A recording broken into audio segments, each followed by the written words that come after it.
more of Donald Trump's interview with Dr. Oz. When you're running for president of the United States, or maybe any other country in all fairness, but when you're running for president, I think you have an obligation to be healthy.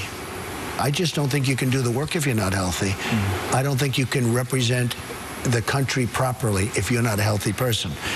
And, you know, I've been going around, I started this journey for president on June 16th, and since then I've probably taken off like almost no days. I've been going from state to state, from city to city, and so in a certain way I get a lot of exercise, more exercise than people would think. Well, let's break this down. I'm joined now by Dr. Devi Nampiaparampil, Dr. John Torres. Thank you both for being here. Dr. Torres, let's start with you.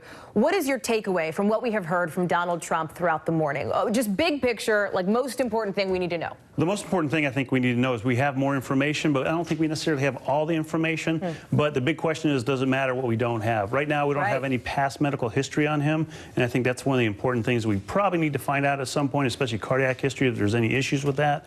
He did bring up a few things, and I can tell people, it's like having a photo album with a bunch of snapshots to make the complete album. We have a few pages. We need more pages in that album. Dr. Devi, what's your takeaway? What else would you like to see from Donald Trump? Well, it's difficult to tell because we don't have a standardized exam, right? Like normally if you apply for a job, you have a pre-employment physical, like a form that you have to get filled out. So for either candidate, we don't have that. So they reveal what they prefer to reveal to us, right? I mean, these are their own physicians. Or prefer to reveal to Dr. Oz. Okay. And also, we don't have an independent sort of physician who's taking a look at them, right? So each one, and particularly Mr. Trump yesterday, you know, they're bringing the letters from their own physicians. So they have some choice over what they're going to reveal in that form. So this is an interesting point. Dr. Natalie Azar, who you guys both know, brought this up earlier.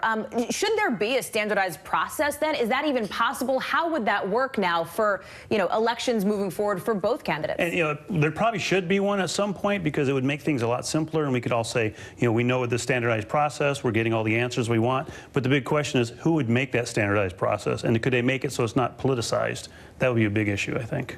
Well, I think if we ask former presidents what are the most essential skills for a president to have, what do they really need, at least you can come up with a list of that and then determine which tests would tell us if the candidates could match those skills, if they could meet those obligations. Now, I mean, there are different tests that doctors can do. So if you look at CDC mortality data for people in this age group, I mean, the big killers are cardiovascular disease, cancer, respiratory illness, and neurologic disease. So you can look at the tests for those 4 categories and take a look at, you know, how these 2 candidates perform. And then also you can look at disability type evaluations. So how's their hearing? How's their vision? Not just will they live through a presidency, but how will they be able to function during that time?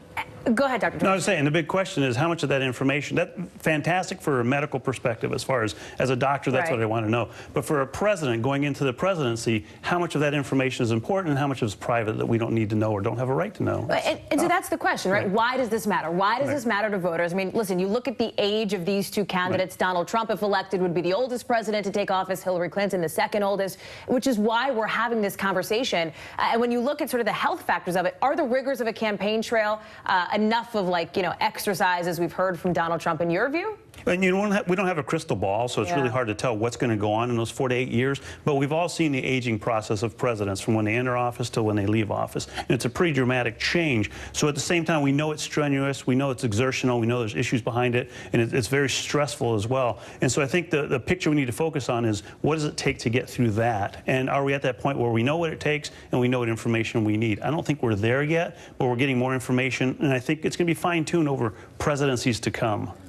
Dr. Torres, Dr. Devi, thank you so much for joining us. I know you have to run to work. Thank you for being here and hanging out as we've been rocking and rolling this hour.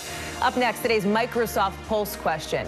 Is Clinton releasing her health statistic to the public while Trump releases his summary of his health to Dr. Oz? A transparency issue? The question, is Clinton winning the transparency war? Weigh in at pulse.msnbc.com.